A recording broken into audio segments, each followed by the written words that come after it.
Hey everybody, this is Dr. Joe Boria with this week's Health Kick. And what I want to talk about today is a serious topic. Certainly it's cancer, it's colon cancer or intestinal problems that can lead into cancer. We keep hearing about reflux and Barrett's esophagitis, if some of you guys maybe have heard of that, or you get chronic acidic burning down in the base of your esophagus, or stomach and digestive issues, which can involve constipation. We're talking Crohn's disease, ulcerative colitis. We're talking about bloating, gassy type issues, all of it. And we got to realize they're all related. You know, one isn't separate from another one. They're all dealing with really your gastrointestinal system. What is it? Go outside, look at a garden hose, because that's what your gut basically is. It's got a couple of out pouches, like one being your stomach and duodenum and so forth. But the reality is, you know, from here to, well, you know what I'm talking about. From here to there, it's nothing but a garden hose. It's a big tube that's all coiled up that goes down through you. Now, what the heck is the point of it? Well, it is really a system to extract fuel and nutrients. We're going to extract fuel and nutrients from what you put in your mouth. Okay? Now, I certainly emphasize that because my first question is, what type of fuel are you choosing to put in your mouth? Sometimes that's as simple as it is. You know, when we start putting in Coca-Cola and cigarettes and potato chips and white flour and white sugar and dead food. I mean, let's just call it that. I mean, I guess sometimes when I talk nutrition in the office, people say to me, geez, Dr. Joe, don't take that away from me. You don't want me to eat anything. Well, it's not that I don't want you to eat anything. You got to understand something. Your body is designed to eat or work off certain fuel. Let me give you an example. If you run a car and the car runs on gasoline and you mistakenly put diesel fuel in your car's not going to run that well. I mean, if you put leaded versus unleaded, it's going to throw your car off. Now, if you go in there and you put kerosene in your car, it's even going to run worse. It won't even run. If you start throwing water or dirt or mud in the engine, it's not going to run at all. You know, so you go to the mechanic and say, I don't know what the hell's the matter with my car. It's running lousy. It's hesitating, it's sputtering, it's spittering, it's just not working right. It's got no power, it's got no energy. You know, the mechanic says, well, holy crap, you got diesel, kerosene, and mud in there. You know, what the hell do you expect? All you got to do is put what it essentially runs on, and it'll run fine. So we got to get back to that. So question is the food that you're putting in your mouth dead or alive? Dead or alive? That's a great question. What's a live food? Like an apple, an orange, a pear, a banana, salads, which are lettuce, tomatoes, and cucumbers, and peppers. And, those are the things, many of the things that we're meant to live on. But if you're taking, a Big Mac, if you're, and I don't mean to just beat on McDonald's, but if you're just taking food that's just dead, processed junk, and, that's white flour, that's different types of meats that are dead and cooked, obviously, and seasoned and smoked. If you're taking different types of fruits and vegetables that have been processed and killed by the heat process, and then loaded with corn syrup and so forth, I mean, your body's going to get sick. And then you start putting all different types of junk in your body. I mean, your body is going to what? How's your body going to let you know that your garden hose, your gastrointestinal system, is sick? Well, hell, it's going to start refusing the food that you're putting in you. So that means it's going to give you heartburn, it's going to give you gas, it's going to give you bloating issues. It's going to say, look, I can't work on what you're putting in me anymore. And over chronic, constant irritation of the system, what will happen is the lining of your stomach, it's very similar to the lining of the inside of your mouth. It's called a mucosal membrane. It makes mucus, and it's very permeable, so it allows the flow of fluids and minerals and nutrients back and forth very easily.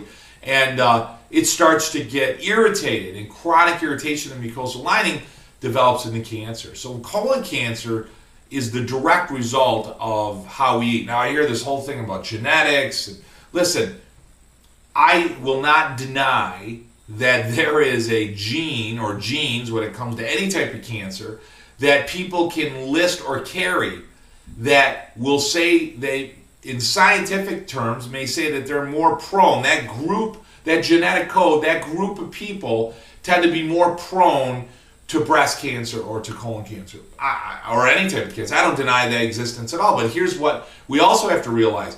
The majority of people that have those genetic codes don't develop the cancer, and there's a whole bunch of people that don't have that genetic code that get that cancer. So we got to get this genetic thing out of our head. Listen, if you get colon cancer, or you're worried about getting colon cancer because your mother and your father had it and your uncle had it, well, chances are you eat the same way as your uncle and your mother and your father. That's why you're getting it.